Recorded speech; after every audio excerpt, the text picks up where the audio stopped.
queria começar com uma pergunta para o Marco. Acho que ficou bastante claro, Marco, que o papel da tecnologia ser do elemento da escala, da geração de renda. Eu queria entender duas coisas. O quanto que se foi difícil ou não a entrada ou a inserção da tecnologia no projeto que já existia e quais os benefícios disso, além da escala e da geração de renda, né? Alguma outra coisa mudou? Não, difícil não foi, absolutamente, né? A gente entrar com a mídia da digital, né? Foi fundamental para todos os meninos. Como foi citado hoje aqui também, todos os meninos de lá também acabam tendo um smartphone, então eles têm esse contato com o digital, com a mídia, né? Com a internet. E quando foi mostrado para eles, através dessa outra equipe que foi lá trabalhar conosco, esses processos todos, esses softwares todos, no caso nosso específico, para tratamento de imagem, né? Para que a gente pudesse criar um empreendedorismo melhor ainda, né? Facilitando a exposição desses trabalhos através do digital das camisetas, através da publicação dos trabalhos deles na internet, foi assim fundamental. É um processo fundamental, é uma mídia que a gente vai ter que introduzir em todas as escalas de ensino, para que inclusive eles tenham esse alcance global, como com certa facilidade, como nós mostramos aqui, os trabalhos estão gerando renda para esses meninos e eles desenvolvendo as ilustrações digitais, essa participação que eles tiveram no Itaú Cultural, isso tudo porque o mundo digital é que favoreceu eles trabalharem junto com essa equipe de design. Obrigado. E Camila, acho que você citou uma coisa no finalzinho da sua fala que eu achei bem legal, o cuidado que a gente precisa ter na hora de planejar uma aula que vá trabalhar com tecnologia ou com makers, para ser uma coisa super inclusiva, né? Para garantir que todos tenham espaço. Como que a gente faz isso na prática? Como que isso acontece? Eu vou fazer jabá, mas eu acho que o programa E faz isso. Quando você passa essa coisa do que você ensinaria para o seu computador e você coloca o humano como centro, você já faz isso ser inclusivo. Muitas vezes essa menina, se vocês pegarem, eu sempre dou esse exemplo, se vocês pegarem como eram as propagandas do Apple II, que foi quando o computador chegou na casa das pessoas, todos eles eram um menino que queria ser astronauta e precisava daquela ferramenta para ser bem-sucedido. E aí eles chegavam no laboratório, o menino ia lá, digitava meia dúzia de teclas, o computador quase saía andando, a menina olhava para o lado, ele apertava uma tecla, ele explodiu o computador da menina. Então, a gente foi construindo essa imagem de que a menina não se dá bem com matemática, de que a menina não lida bem com máquinas. Então, a gente tem que ativamente mudar esse estereótipo. Então, não adianta eu simplesmente continuar dando os exemplos dos livros didáticos, que é tudo Star Wars, que é tudo os livros que os meninos leem, que é tudo os brinquedos que os meninos brincam, e achar que as meninas vão se engajar. Se você continuar reverberando essa mensagem de que, tipo, cara, olha, ninguém falou que é para você, e eu só dou exemplo que não está no seu universo, por que ela vai se interessar? Então, eu acho que uma das estratégias, eu confio como política transitória, fazer programas como Tech Innovation, onde a gente separa as meninas para dar esse primeiro apoio para elas, porque é importante. Mas eu acho que iniciativas como o Programa E, que tiram o foco da máquina, a máquina, essa instituição poderosa e ameaçadora que é a tecnologia, e coloca o centro no tipo, cara, o que você queria que ela fizesse pelo mundo? A gente já inclui todo mundo, porque toda menina sonha em resolver os problemas do mundo, em ser alguém do bem, em mudar o planeta. Então, ela vai se engajar com certeza. Legal. Tem uma pergunta que está endereçada para o Marco, mas eu acho que funciona para os dois. Como é que os pais enxergam esses trabalhos desenvolvidos? Sabe, muda alguma coisa na relação dos pais com a escola depois desses projetos também? Como foi mostrado no vídeo aí, a gente acabou impactando em toda a comunidade deles, né, nos povoados. E a gente observava, por exemplo, no começo do curso, havia até uma certa exclusão dessa equipe que vinha de São Paulo para trabalhar com os meninos dos seus povoados, não é? Mas eles foram observando o desempenho dos meninos, né? Observando a preocupação do IPTI em dar toda a assistência de material qualificado, eles acabam sendo envolvidos, né, pelos seus filhos que estão lá. Quando a gente observa isso, inclusive, no momento da exposição, né, que a gente vê que os pais acabam participando dessa exposição, né? Eles não tinham uma participação tão grande, mas os filhos foram influenciando, foram impactando os pais. Quando a gente assiste eles participando da exposição, a gente observa que eles vão ser os grandes formadores de opinião nos seus povoados, né? Porque agora, além dos meninos terem sido impactados pelo projeto, os meninos impactaram seus pais, a família, e obviamente isso vai se ampliando e acaba impactando cada um no seu povoado, né? E a gente gostaria de lembrar que, já que por uma questão de logística, esses meninos que se transformaram em educadores, eles vão trabalhar nas suas comunidades, né? Nos seus povoados. Isso é extremamente fundamental, porque aquele menino que está lá instruindo uma outra criança é colega de colégio do seu povoado, né? Eu acho que há um processo de interação fantástico aí nesse processo. Eu acho que a minha relação com os pais é de total gratidão, assim. Porque a gente está vivendo uma época muito peculiar, eu acho, da história, onde a gente tem uma divisão de geração. Então, o Prensky já disse sobre os nativos digitais, e de fato essa geração que está vindo é diferente. Ela é diferente. Ela já nasce diferente, enfim.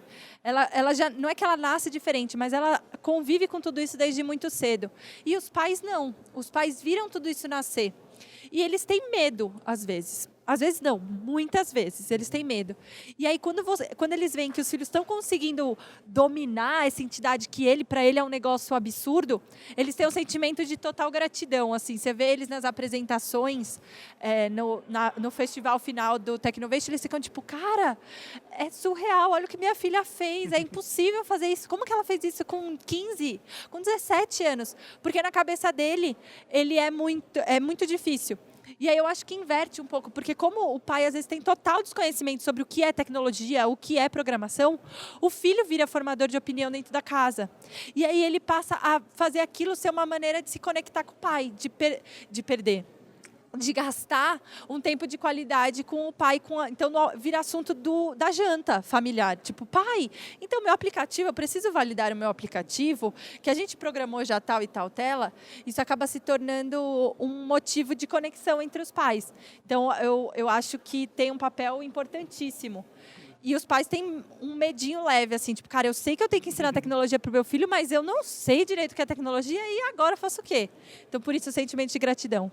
Legal, e acho que é um desafio, né? Porque acho exatamente isso. O pai ele sente talvez na obrigação ou na responsabilidade de ajudar o filho com aquela dúvida, talvez técnica que ele tem ou de desenho que ele possa ter, mas que não é o papel do pai. O papel do pai é estar ali para encorajar, né? Para incentivar, para falar, vai adiante, você consegue, você é a pessoa certa para isso, e tal. E eu queria repetir essa pergunta porque tem uma outra muito próxima com o papel do professor no Tecnovation e no projeto de arte naturalista. Qual o papel do professor da escola regular nesses projetos? Ou se tem um papel? O papel do professor? Da escola regular, do professor de matemática, de física, de química, de biologia, ele tem um papel nisso? Ele participa de alguma forma desses projetos? Bom, no projeto do Arte Naturalista, obviamente, acho que o professor mais focado ali, né, mais direto ali, os professores de história da arte, que poderiam estar colaborando, porque da mesma forma que os meninos acabam influenciando, impactando as suas famílias e as suas comunidades, obviamente eles acabam influenciando os seus professores. Talvez nas regiões, devido a condições que existem das escolas municipais, estaduais, que a gente conhece como é o país, acho que eles talvez até poderiam influenciar em que os professores se desenvolvessem mais devido a hoje a qualificação que eles têm e essa capacidade crítica que foi desenvolvida neles, né? Como foi falado ainda hoje aqui, não é? Esse raciocínio crítico que acabou sendo desenvolvido pelos meninos através dessas técnicas, como ela também citou, bastante antigas, não é? Mas fundamentais para que a gente possa dar suporte às mídias mais modernas. Total. Eu acho que no Technovation ele tem o papel de ser um facilitador. Então, por exemplo, limpar o caminho das meninas. Tipo, cara, preciso usar o laboratório de informática. Deixa eu ir lá abrir a sala. Então, ele vira um incentivador. Mas eu acho que o principal conexão que existe entre o Technovation e o professor é a mudança de mindset. Então, o professor ele se vê como não especialista em tecnologia, mas podendo ajudar a galera a descobrir tecnologia. Então, ele descobre um site como o do Programa E, ele descobre um site como o do Technovation e percebe que, tipo, cara, eu posso agir como um facilitador aqui, como um intermediador. Não necessariamente eu preciso ser o as da tecnologia. E eu acho que parte da solução passa por isso. Cara, eu não vou conseguir transformar todos os professores em experts em programação, em movimento maker, mas ele pode sim catalisar muito a transformação se ele se colocar como intermediador dessa realidade. Então, quando o Technovation vem, quando o Programa E, quando a maratona chega, faz um caos ali na escola e ele vê que ele pode ajudar sem necessariamente saber aquilo, dá um estalo na cabeça dele e ele passa a ser diferente, assim, a ser um professor diferenciado. Então, acho que essa é a principal conexão, é servir como mudança de mindset para esse professor. E Camila, acho que tem uma pergunta super prática aqui. Como que eu levo o Technovation para a minha escola? Existem outras possibilidades que são semelhantes? O Technovation, ele acontece no primeiro semestre, espero que para o ano que vem a gente consiga fazer também no segundo semestre, mas esse ano ele vai sempre acontecer no primeiro semestre. Talvez, num futuro, a gente consiga instaurar 2 edições por ano. Mas hoje ele acontece no primeiro semestre, então as inscrições já estão abertas, então se vocês entrarem no site technovationchallenge.org/Brasil, você consegue se inscrever e receber as comunicações, o currículo é inteiro aberto. Eu acho que isso é uma coisa muito importante da gente falar, tanto na maratona quanto no Technovation, e quanto a maioria dos currículos makers que eu vejo por aí, esse acesso à informação é muito valorizado por quem está no movimento. Então, quase todos são abertos. Então, você não precisa pagar, você não precisa pedir permissão, você precisa ter vontade. Então, assim como todos esses sites que eu citei, tem muito material. Então, não necessariamente você precisa estar na época da maratona, na época do Technovation para fazer a diferença, para começar a fazer a diferença. Pelo contrário, você já pode começar agora a treinar as meninas, a hora que chegar no dia da submissão, elas vão estar bombando. Então, não existe uma data limite, assim como para submissão, mas como está tudo aberto, entrem no site maratonadeaplicativos.com.br, o do Programa E, do Technovation Challenge, vocês vão achar um monte de ferramenta. E para levar para a sua escola é só ter vontade.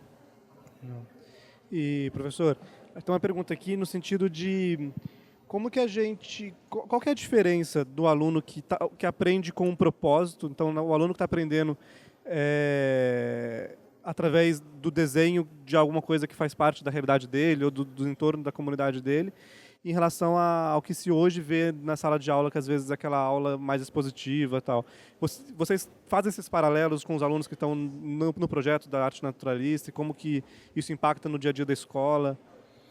O projeto, obviamente, eles trabalharem com os objetos, a intenção deles estarem trabalhando, no caso, o desenho, a aquarela, seja lá o que for, das técnicas artísticas, e a gente incentivando eles a trabalharem com elementos da sua própria região, primeiro que desperta, acontece conosco mesmo, às vezes a gente não sabe nem o que se passa do lado do nosso vizinho, no nosso bairro, e tem coisa extremamente interessante para a gente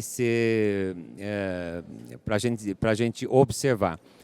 Quando a gente trabalha, como a gente assistiu lá, na execução de desenhos ou de aquarelas, dos próprios elementos do entorno da região deles, dos seus povoados, como no caso quando nós vamos até o manguezal, né? Para que eles, já com todo aquele repertório que tem, escolham o que vão realizar. O que acontece é que a gente acaba desenvolvendo um interesse, uma observação nos meninos, e eles percebem, são despertados que a região que eles estão também é extremamente importante. Não é preciso sair da sua do seu povoado, né, do seu local, para que eles se tornem importantes. Eles estão sendo trabalhados, exercitados ali, no nosso caso especificamente, numa valorização do ecossistema, manutenção de todo o manguezal, né, que é fundamental. E hoje eles estão despertados para isso, eles foram despertados para isso, em tentar manter aquele ecossistema todo lá. E eu acho que, fazendo um paralelo para o Technovation, Camila, vocês acompanham, depois essas meninas, depois que, vamos supor, elas fizeram o aplicativo, qual que é a relação do Technovation com essas meninas no pós-aplicativo? Vocês continuam acompanhando elas nas escolas? Vocês notam alguma diferença? Tem feedbacks ou cases legais nesse sentido? A gente, nos Estados Unidos, que a gente tem um pouquinho mais de estrutura, isso já está bem estruturado. Então, a gente consegue, por exemplo, elas vão para estágio, elas lançam, de fato, as startups. Aqui no Brasil, a gente está no 2º ano e a gente está se esforçando que nem umas doidas para conseguir dar esse segundo passo. Que é, a gente, por exemplo, fez, nas 2 temporadas, a gente fez parceria com o Goldman Sachs para, beleza, agora tem 80 apps aqui incríveis, um foi para o Vale, e agora? Você faz o quê com essas outras 160 meninas maravilhosas que podem mudar o mundo e que vão mudar o mundo, que tem apps maravilhosos, o que eu faço com elas, né?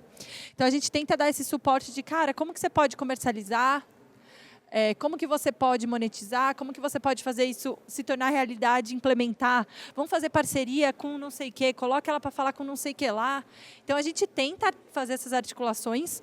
Não é fácil e a gente ainda está tentando descobrir um modelo para estruturar, para suportar tudo isso, porque é um passo natural, assim, é bem, e nesse caso, tanto a Maratona quanto a Technovation é muito parecido, assim.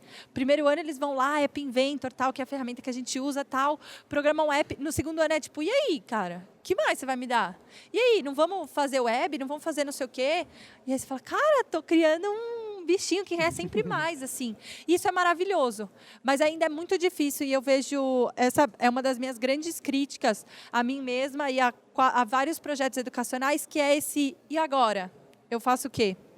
A gente aqui ainda tá olhando muito mais como que a gente quebra a primeira barreira, mas e depois? Quebrou a barreira, e aí, cara? Eu quero mais. Então, eu acho que isso é uma coisa que a gente tem que ficar olhando, e eu concordo com o Paulo, com o Blinkenstein, que falou que talvez aí a gente tem que trazer um pouquinho mais a universidade, um pouquinho mais a sociedade civil, para entender como que a gente pode pegar essa galera e, de fato, torná-las produtivas, assim.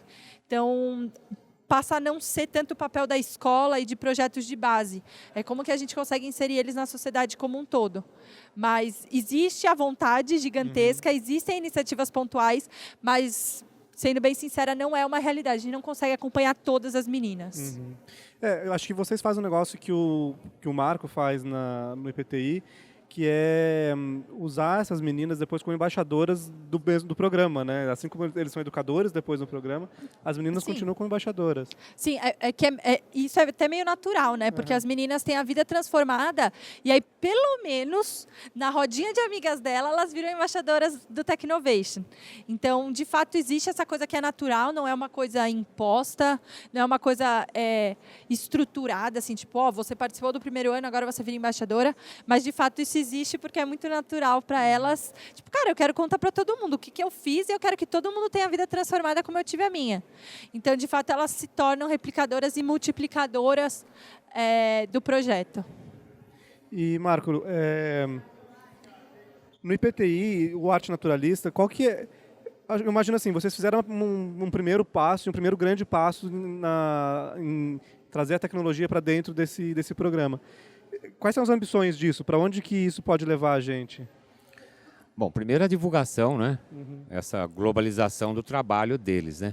E a gente observou que quando foi criado esse perfil no Instagram, para eles exporem os trabalhos deles lá, o que acontece também nisso é que aparecem o desenvolvimento de lideranças, não é? Ali naquele espaço, entre eles mesmo, a gente perceber.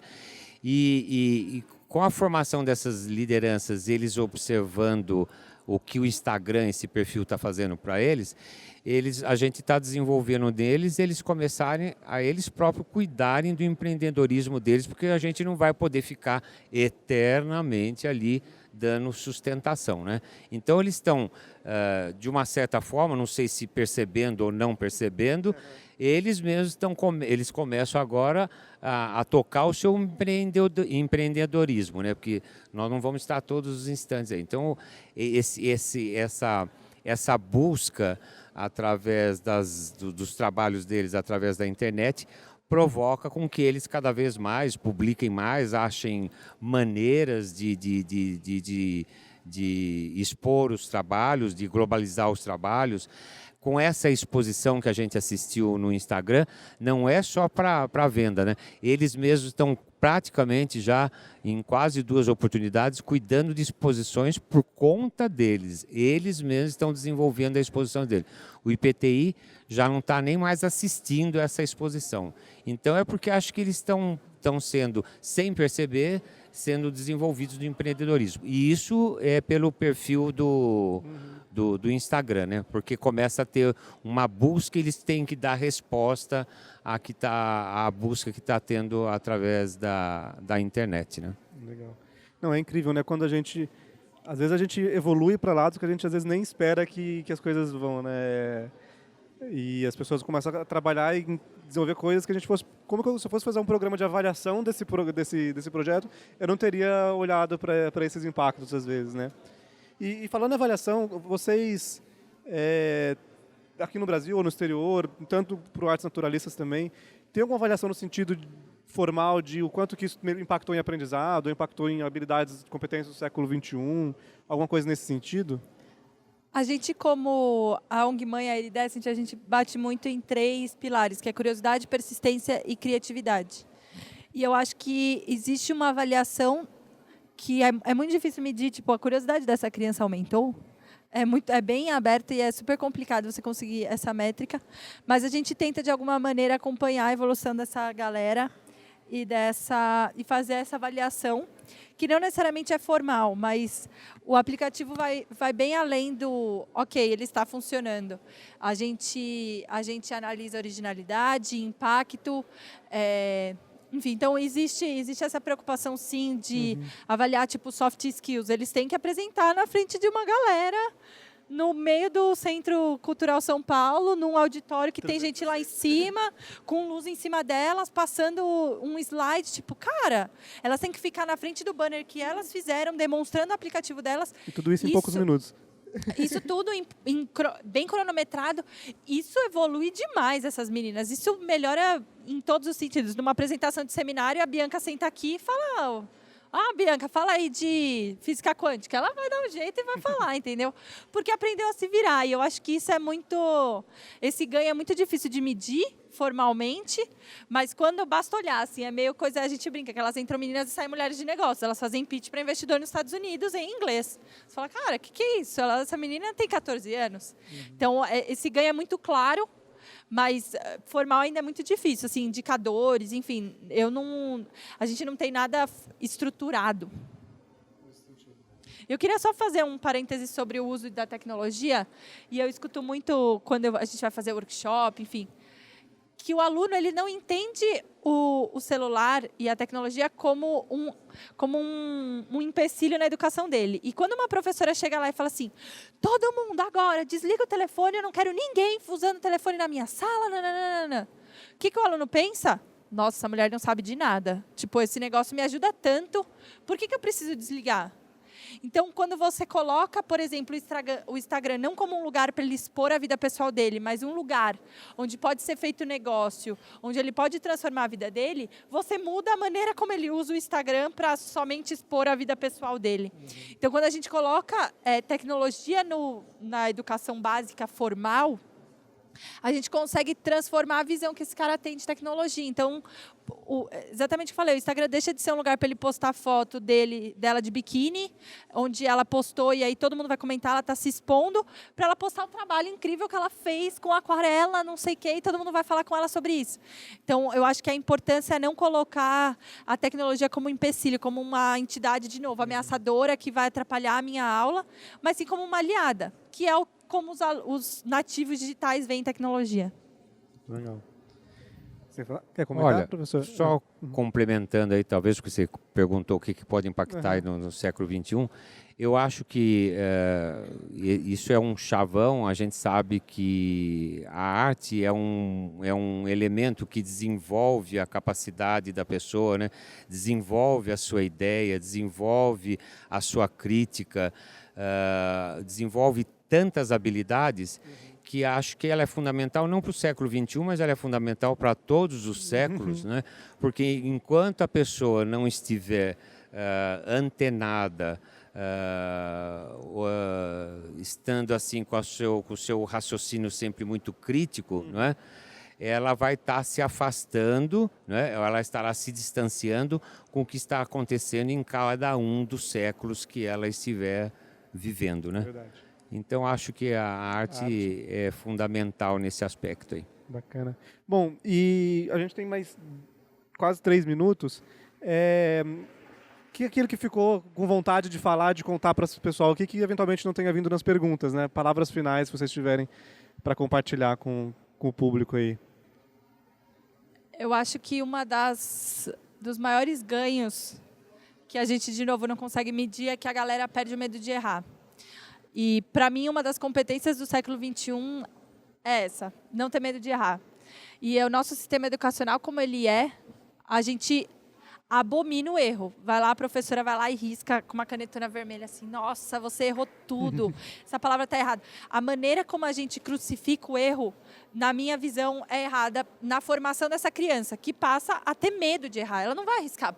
Ela vai arriscar a nota dela? Para ela chegar em casa e o pai brigar com ela que ela foi mal na prova, porque ela teve um raciocínio, sei lá, ela foi fazer uma redação e ela tem um raciocínio todo diferente, mas ela vai seguir no certinho só para conseguir tirar a nota. Então, acho que uma parcela do movimento maker que a gente vai conseguir transformar é trazer embrace esse erro, sabe, cara? Você está fazendo inovação, nunca ninguém fez aquilo. Por que raios você acha que você não vai poder errar? Você vai acertar de primeira. Só você quer acertar de primeira? Sabe? Então, começar a tirar esse peso do erro, para mim, é o que, de fato, vai fazer a gente transformar a educação. Só que, para fazer isso, a gente vai ter que meio que fazer a revolução que eu estava falando lá. Vai ter que, né? Legal. Mudar tudo. Professor? Bom, para mim, o maior impacto de tudo isso para mim foi assistir esses meninos serem hoje orientadores de desenho, não é? Eles acabaram sendo os futuros educadores. No momento que eu assisto eles que eu fui vê-los ministrando as suas aulas, né? Nós temos alguns deles hoje com 10 turmas dentro de uma escola, né? Sem falar do ganho que ele está tendo, né? No material que ele está tendo, assistir isso deles. O desafio que realmente a gente buscou quando, pela primeira vez, o IPTI teve no meu ateliê fazendo o convite para ver se eu enfrentava esse desafio, né? Sabendo que eu fui para um local onde o repertório que todos esses adolescentes tinham, filhos de pescadores, de povoados, afastados, periferia de cidades, não é? Esses povoados muito simples, né?